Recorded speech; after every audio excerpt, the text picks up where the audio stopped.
อ่าจ้ากับทำผู้ใหญ่ใจบุญงบผู้ใหญ่ใจบุญบ่โดยอ่าเพิ่นช่วยน้องให้เฮ็ดห้องน้ำบ่โดย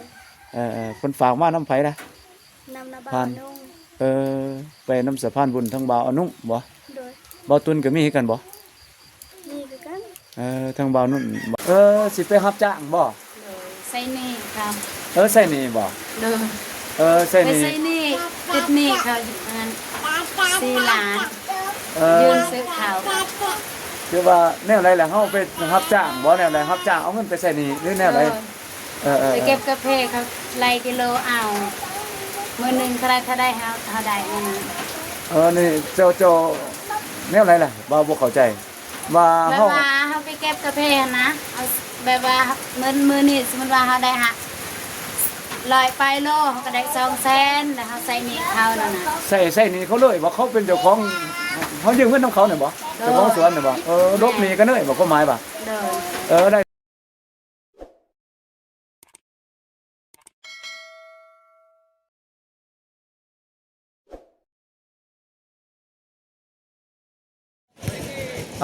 เริ่มแล้วพี่น้องเอ้ยเรียกงานสำรวจที่อยู่อาศัยและพลเมืองเราเองก็มาแต่เช้ามาหลัดพ่อแม่พี่น้องมันสิไปหัวไปสวนมาเบิ่งลงพื้นที่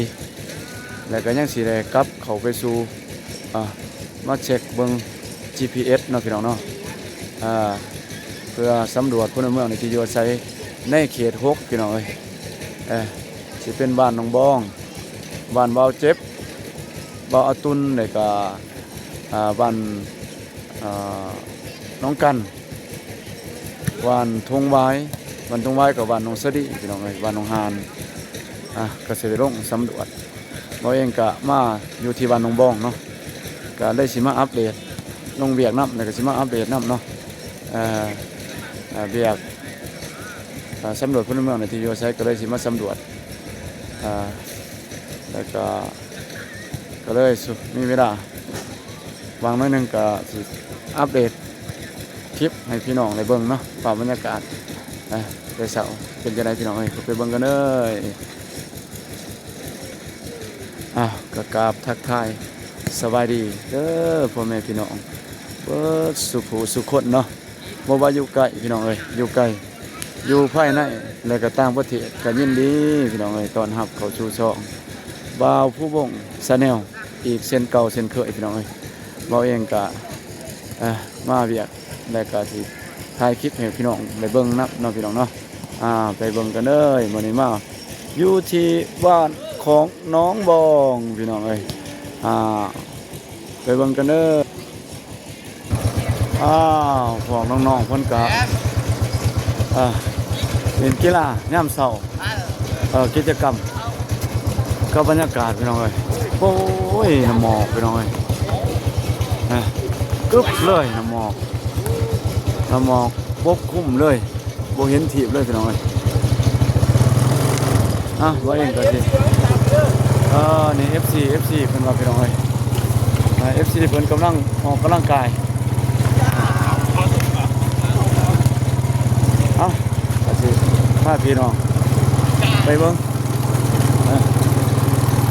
บ้านของย่ามบ้านของน้อง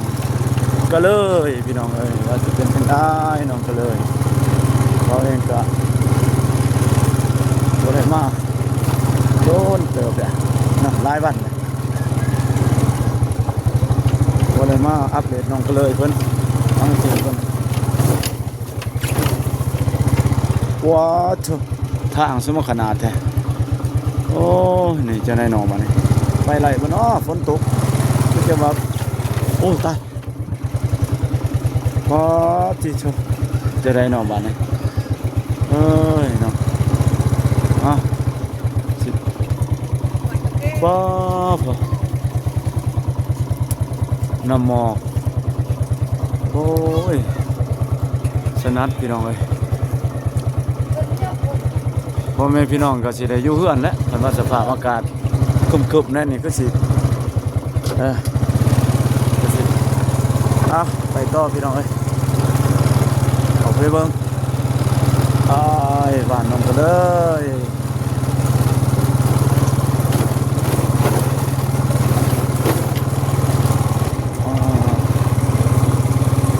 ก็จบวันนี้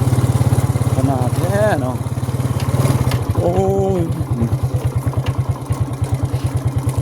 นี่หมอกมั่วมืดฟ้ามั่วดินพี่น้องเอ้ยมันก็สิเข้าสู่ฤดูแล้วเนาะมาหอดเทือนน้องก็เลยยางจบงามเลยพี่น้องเอ้ยโอ้จบงามคักพี่น้องแนนหน้าทาวอนขึ้นเรียบร้อยเลยขึ้นอยู่แล้วโอ้ยบรรยากาศยามเช้าอ้อมหอบเฮือนของน้องก็เลยนี่ก็ถือว่าคักแท้เนาะพี่น้องเนาะกาแฟอ้อมหอบภาพทิวทัศน์ธรรมชาติกับโอ้ยขากลายพี่น้องเอ้ยจบงามฟ้าบรรยากาศจะเศร้าพี่น้องเอ้ย FC ก็มาป้าทุ FC ก็ได้ป้าคักแท้เนาะโอ้สบายดี FC สวัสดี โอ้มีแต่คนจมงาม FC เพิ่นมาเบิ่งพี่น้องเอ้ยมาติดตามไปเองก็บ่มีหยังเนาะไปซื้อไข่มาให้น้องๆเพิ่นกินเช้าพี่น้องเอ้ยสวัสดีนี่น้องก็เลยเห็นแล้วพี่น้องเอ้ย สบายดีเด้อนะบางปู แน่สวัสดีน้องก็เลย สบายดี มื้อนี้คือได้สุดคักซะเว้ยสุดไฟล่ะนี่ สุดแม่ ตัวแม่หักฝากมา แม่ฮักฝากมาให้บ่ โดย ว้าเนาะคักเว้ยมึงสิให้พี่น้องได้เบิ่งก่อนมึงสิได้ถ่ายรูปเอาไว้ก่อนโอ้น้องก็เลยเร็วนุ่งสุดงามเลยพี่น้องเอ้ยนี่แม่ฮักเพิ่นได้ฝากมาให้จบงามพี่น้องเอ้ยถ่ายเอาไว้ก่อนบ่เบามาบ่มีหยังมีแต่ไข่ ใจ มาตอนน้องก็เลยไปเขาขึ้นเทือนได้บ่บัดนี้ยังบ่ทันได้บ่ ได้ ว่าไผเลยอยู่หั่นหรือว่าเฮ็ดหยังไปบุเพิ่นน้องเพิ่นพาไปเบิ่งนี่โอ้เฮ็ดคู่คล้องห้องน้ำพี่น้องเอ้ยมื้อนั้นบ่าวเอาตุนติขุดนี่บ่าวเอาตุนมาขุดพี่น้องเอ้ยขุดช่วยน้องเพิ่นบ่ให้น้ำไหลเข้าตารางเฮือนหนึ่งเขาเพิ่นก็อยากยิบๆจักหน่อยก็ว่าเองก็บ่ได้มาอัปเดตน้องก็เลยโดนแหละลายมือเติบนะสบายดีเท้าพี่น้องเอ้ยนี่น้องเพิ่นนี่คือสร้างแรงเนาะเพิ่นได้เฮ็ดเตียงฟ้าไว้พอได้นั่งพี่น้องเอ้ยฟ้าไว้ตารางนี่ห้องน้ำน้องก็เลยคือว่าอันนั้นแหละน้องก็เลย มาแล้ว มากเลยเนาะนี่ห้องน้ำเฮ็ดจะได้นี่สิเฮ็ดนี่เฮ็ดแนวไรล่ะบัดนี้สิได้ข้าวรีบ่มีสิได้เฮ็ดห้องน้ำใหม่บ่ได้แนวใดคือเฮ็ด โดยจะทำ ได้เฮ็ดห้องน้ำใหม่บ่ โดย น้อยนี่น้องก็เลยนี่เป็นห้องน้ำเก่าของเพิ่นเนาะนี่ห้องน้ำเก่ามีงบแล้วบ่แนวใดน้องก็เลย มีจากกระทำผู้ใหญ่ใจบุญ งบผู้ใหญ่ใจบุญบ่ โดย เพิ่นช่วยน้องให้เฮ็ดห้องน้ำบ่ โดย เพิ่นฝากมาน้ำไผนะ นำนาบา ผ่าน นุ่ง ไปน้ำสะพานบุญทั้งบ่าวอนุบ่ โดย บ่าวตุนก็มีคือกันบ่ มีคือกัน ทั้งบ่าวนุ่นบ่าวอนุแล้วก็บ่าวตุนเนาะ โดย ดีแล้วเนาะน้องก็ถือว่าต่อเติมพี่น้องเอ้ยต่อเติมจากเฮือนแล้วก็เพิ่นก็ต่อเติมห้องน้ำให้น้องๆเนาะให้น้องก็เลยขอโทษพี่น้องเอ้ยฝนก็เริ่มยิบมาแล้วพี่น้องเอ้ยฝนก็หลายเสียดายข่าวดีแล้วสันผู้ใหญ่ใจบุญถ้าว่าอยากช่วยเหลือน้องอยากสมทบเนาะขึ้นเฮ็ดห้องน้ำน้องก็เลยถ้าว่าส่วนใดที่เล็กๆน้อยๆถ้าว่าอยากแบ่งปันอยากเสียสละแบ่งปันทำบุญทำกุศล ก็ติดต่อทั้งทีมงานลาวไต่เนาะได้พี่น้องเอ้ยไผก็ได้เนาะในทีมงานลาวไต่เบาฝนก็ได้เบาเจ็บก็ได้เนาะหรือว่าสิเป็นเบาโก้ชนบทสปปลาวหรือว่าสิเป็นเบาอนุเบาตุนแต่ก็เบาผู้วงเองก็ได้พี่น้องเอ้ยขอแต่ว่าพร้อมทุกคนก็พร้อมสิเป็นสะพานบุญให้กับ FC พ่อแม่พี่น้องเนาะใจบุญที่เพิ่นอยากช่วยครับนี่เริ่มแล้วเพิ่นก็จังได๋น่ะบ่ได้สิได้เริ่มน้องก็เลย บ่ฮู้คือกัน ยังบ่ทันหูเนาะ โดนเนี่ยมันคนเลย ยังถ้าฟังเบิ่งฝนก่อนบ่ โดย ส่วนของน้ำนี่จังได๋ถ้าสิได้เฮ็ดเองบ่พี่น้องเฮ็ดบ่หรือว่าสิแนวใดสิได้จ้างสร้างบ่หรือว่าสิให้พี่น้องหรือว่าบ่าวอตุนอนุบ่หรือแนวใด หน้าบ้าน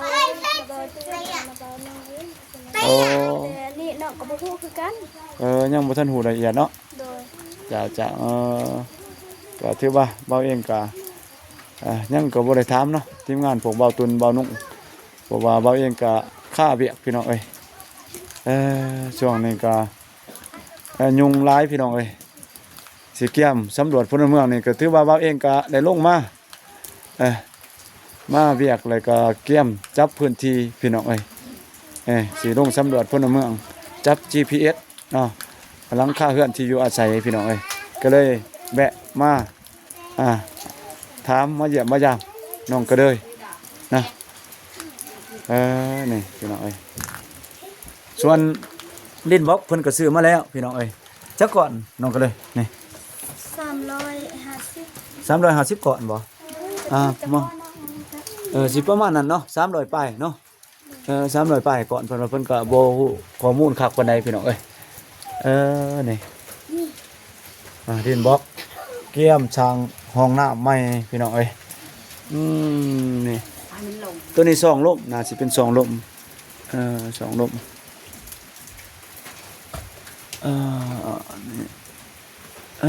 นี่ก็สิว่าราคาได้นี่ก็สูงเติบพี่น้องเอ้ยราคาดินบล็อกนี่ก่อนหนึงก็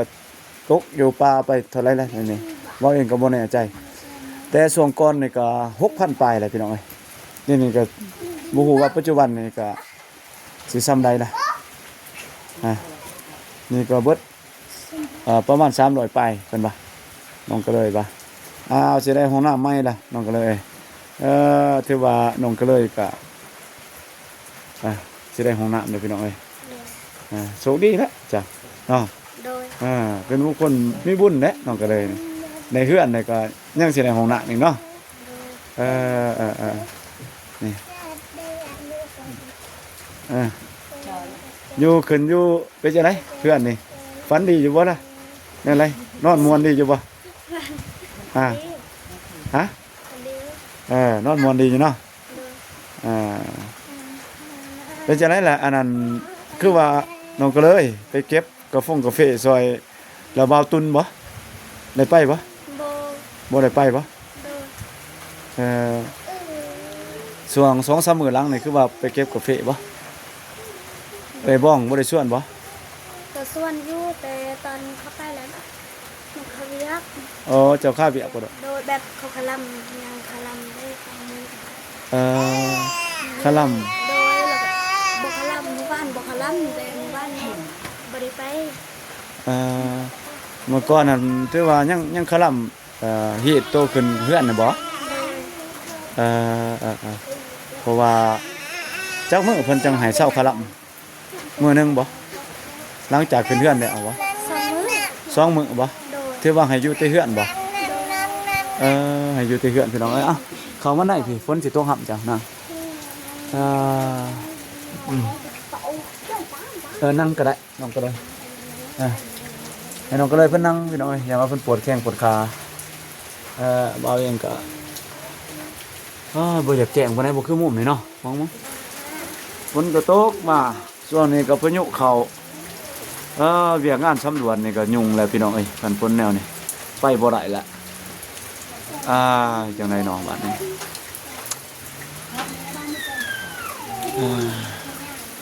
กินแล้วบ่ข้าวเช้าน้องก็เลย ยัง ยังบ่ทันได้กินข้าวบ่ โด อ่าบ่เองก็บ่ได้หยังมามีแต่ไข่เนาะ โดย ให้น้องบ่ได้กินข้าวเช้าเออโอ้เพิ่นน่ะสิไล่สุดใหม่พี่น้องเอ้ยป้าโทงามคักไล่สุดใหม่เพิ่น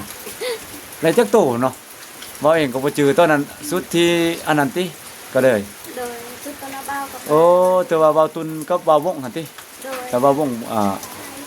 มาให้อยู่เฮือนมอบให้อยู่เฮือนน้องบ้องเนาะ โดย ก็จบงามพี่น้องเอ้ยน้องก็เลยก็ได้สุดใหม่แหละเพิ่นก็ได้นุ่งนี่แหละผู้ใหญ่ใจบุญก็ถือว่าเป็นเครื่องที่เพิ่นมอบเพิ่นส่งมาให้พี่น้องเอ้ยจากฝั่งไทยเพิ่นแหละเบาเองก็ไปรับเอาเพิ่นฝากมาให้เบาตุนเนาะผ่านสะพานบุญเบาตุนได้ก็เบาตุนก็ให้เบาผู้วงไปรับเนาะเพราะว่าเบาเองก็ไปเฮ็ดเวียกอยู่ในเมืองเนาะ โดย ก็เลยว่าเพิ่นประสานใส่ว่าเอามาให้แน่เบาเองก็รับเอามาให้เนาะแล้วก็มามอบให้น้องก็สิประมาณโดนเติบเลยเนาะเดือนประมาณเดือนปลายเลยเนาะ โดย เดือนปลายก็คือเห็นนี่แหละเนาะพี่น้องเอ้ยน้องเพิ่นก็ได้นุ่งได้ใส่ประโยชน์แล้วตัวนี้ได้เห็นน้องก็เลยใส่ชุดงามๆแหละพี่น้องเอ้ยFC ก็ดีหลายพี่น้องเอ้ย FC นี่มานั่งเฝ้าใน FC สวัสดี FC โอ้ FC เว้าภาษาลาวได้อยู่บ่ล่ะตอนนี้ฮะ ได้ ได้แล้วบ่หันสิไปไสล่ะท่านน่ะ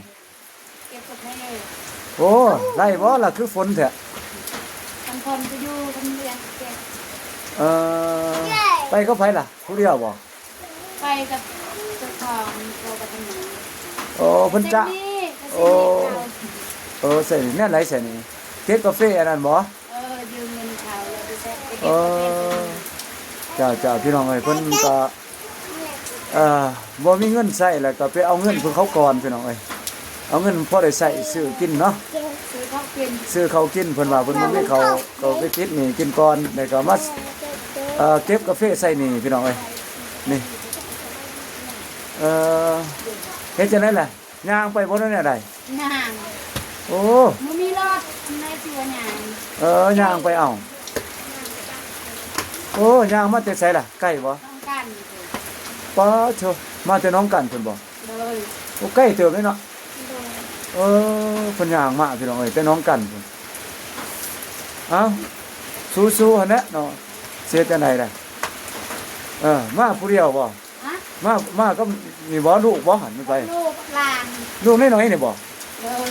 นี่ว่าสิไปเก็บกาแฟซอยแม่ แม่ ป้าส่วนนี้ก็แม่นว่ะ แม่หมดเลยฮะ โอ้พี่น้องเอ้ยนี่เก็บเป็นบ่น้อยๆนี่เป็นอยู่บ่เก็บกาแฟ เป็นอะไรมีใครใส่ไหม นี่พี่น้องเอ้ยน้อยๆจังสิก็ไปออกให้งานเก็บกาแฟพี่น้องเอ้ยนี่น้อยไล่อยู่บ่นี่เก็บได้อยู่บ่กระตาน้อยหนึงนี่ซ้ำนี่มื้อหนึงนี่ได้อยู่บ่น้อยๆก็เป็นเก็บพี่น้องเอ้ยป้าโธ่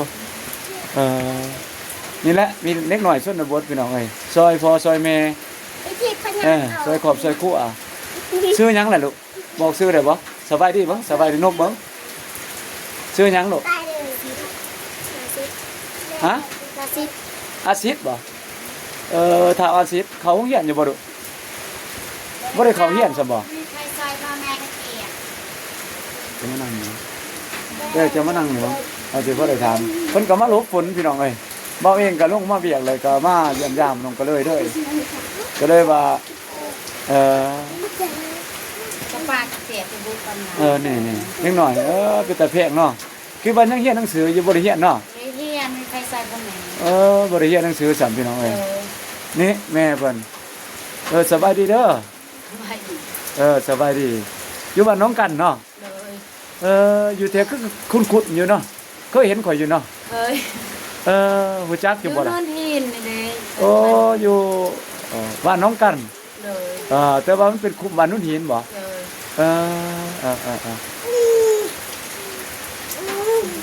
เฉพาะว่าคุ้นๆหน้าอยู่บ้านเองก็บ่จื้อเพิ่นปานใดพี่น้องเอ้ยสิไปรับจ้างบ่ เลยใส่นี่ครับ ใส่นี่บ่ เลย ใส่ ไป นี่ ใส่นี่ติดนี่เขาอยู่นั้น 4 ล้าน เอ ยื อน ซื้อข้าว คือว่าแนวไรล่ะเฮาไปรับจ้างบ่แนวไรรับจ้างเอาเงินไปใส่หนี้หรือแนวไรเออ ไปเก็บกาแฟเขาไล่กิโลเอามื้อหนึงเท่าได้เฮาได้นั่นน่ะ นี่เจ้าแนวไรล่ะบ่เข้าใจว่า แบบ เฮา ว่าเฮาไปเก็บกาแฟนะเอาแบบว่ามื้อนี้สมมุติว่าเฮาได้ฮะ100ไปโลเฮาก็ได้200,000แล้วเฮาใส่หนี้เขานั่นน่ะ ใส่หนี้เขาเลยบ่เขาเป็นเจ้าของเขายืมเงินของเขาเนี่ยบ่เจ้าของสวนเนี่ยบ่ลบหนี้กันเลยบ่ก็หมายบ่ เด้อ ได้เธอได้ก็ลบเด้ออยู่หั่นเด้อเนาะนี่น้อยๆจังสิก็ไปพี่น้องนี่ลูกเพิ่น คือที่ไป ดู เบิ่ง มันเอาไปโอ้ยดูต้นนี่หน่อยๆนี่มันสิเป็นว่าตากฝนนี่พี่น้องเอ้ยไปแต่อยู่ จำ ต้น เป็น นี่ นะเฮาติดหนี้เขาบ่ไป พี่น้องเอ้ยดูหน่อยๆสิเป็นบูปลาบูดงฝนยิมียับๆก็สิบูไปเด้อสิบ่ไข่บ่เนาะนี่พี่น้องเอ้ยเด็ดไปมาสร้างบาเถอะเนาะมื้อนี้เนาะใกล้บ่ล่ะสวนเขาหันใกล้บ่ฮะ ไก่อยู่นี่ จักหลักถ้าตัวเขาเข้ามา จักหลักไปจักกิโลเมตรไป ส่วนตัวนี้ปูนเบื้องผม ได้ประมาณบ่หลักหนึง ก็ได้ เอ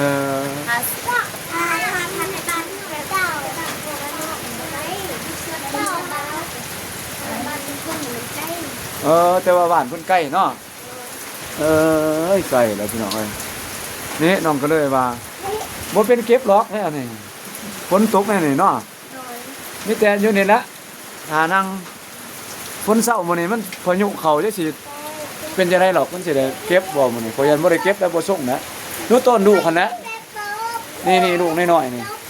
บ่เป็นเก็บหรอกดอกแนวนี่ลูกน้อยๆนี่มีแต่ลูกแต่หลานเพิ่นน้อยๆนี่สิพาไปเก็บกาแฟพี่น้องเอ้ยฝนก็ตกแย่ๆอยู่นี่โอ้บ่เป็น เอาไหนดิแต่ขอจะเอาเขา ผัวนี่ไปใส่แหละผัวคือบ่เห็นมาล่ะคือมาแต่ ไป เจ้า รั ก็ บ บ่ จ้าง เนาะ ทางไม่ ผัวก็ไปรับ หาเงิ จ้าง นคือกัน ผัวก็ไปรับจ้างคือกัน เด้อตัวหาเงินซื้อข้าว พี่น้องเอ้ยบ่มีหัวมีสวนนะเขาบ่ บ่ หน้าก็บ่มีบ่ บ่มี หน้าก็บ่มี บ่มีมันสิซื้อเอาแล้วข้าวรับจ้างซื้อข้าวไปลง พี่น้องเอ้ยหาเงินพอได้ซื้อข้าวกิโลกินพี่น้องเอ้ยนี่แม่นลูกจักคนนี่ ร้านนี้มาซอยนี่ลูก3คน ลูก3คนบ่ เด้อ เออ มีร้านเขาอีตอนเขามาซอย อีต้นมาซอยพี่น้องเอ้ยมอเตอร์ไซค์รถเฮ็ดเวียกลบหนี่พี่น้องเอ้ยซ้ำสิได้เงินซื้ออยู่ซื้อกินแต่ละมื้อคันบ่มีไห้มีนาบ่มีหัวมีสวนเนาะ เด้อ ก็ลำบากแหละพี่น้องเอ้ยก็บ่ง่ายแหละมีหยังก็สู้หั่นแหละได้จังได๋ยามนี้แหละเฮาพอได้เงินแหน่เขามีจ้างกาแฟเนาะ เด้อ ขอให้ใส่ให้ได้ใส่หนี้เด้อใส่หนี้ไว้ๆเด้อเพิ่นพี่น้องเอ้ยมีแต่บ่าวเองก็สิมาอัปเดตหลังน้องก็เลยเนาะจะได้เฮ็ดห้องน้ำแล้ว FC เอ้ย FC ดีใจน้ำน้องก็เลย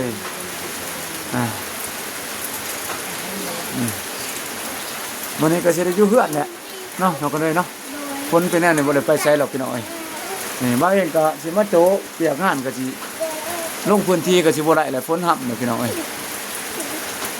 มีแต่ฝนในห้วยแน่บ่าวเองก็สิเดินทางไปหาน้องบองไปเยี่ยมยามน้องบองแล้วก็น้องอำพรว่าเพิ่นสิ อยู่เฮือนบ่หรือว่าจังไดก็บ่น่าสิไปไสเนาะมันพ้นแน่นี่น่าสิได้อยู่เฮือนแหละ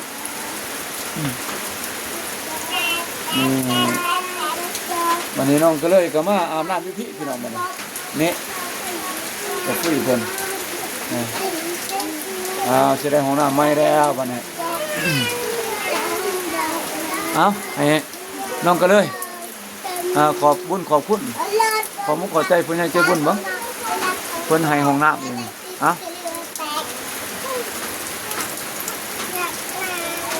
เดี๋ยวบ่แห้งๆเลยเด้อฝนจะตกนะ ใจทางพ่อที่ทางวัดใจลูกพ่อจะมีสุขภาพแข็งแรงคนสุขภาพ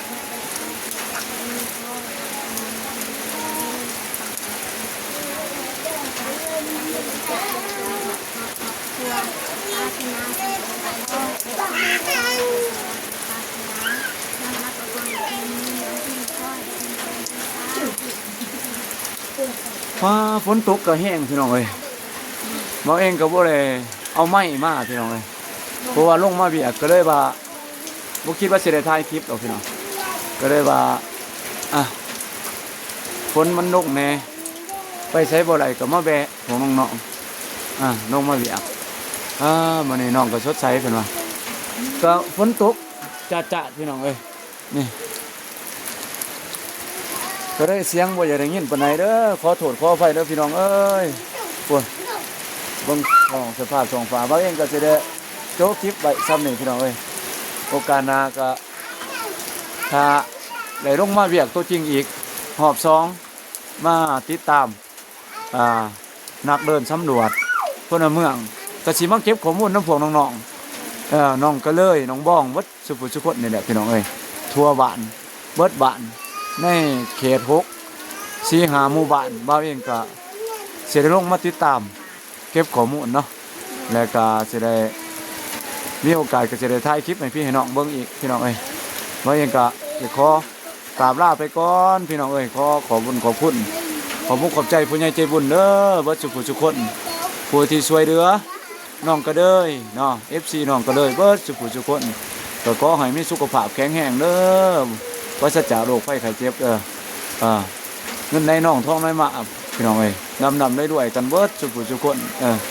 ไปใช้มาใช้ก็ปลอดภัยเนาะในก็อยู่เย็นเป็นสุขหั่นแหละเป็นมหาเศรษฐีร่ำรวยกันเบิดสุคนเด้อพี่น้องเด้อเราเองก็สิได้กราบลาก็ภาพน้องก็เด้ยไปพี่น้องเอ้ยบ๊ายบายน้องก็เด้ยโอเคขอบใจน้องก็เด้ย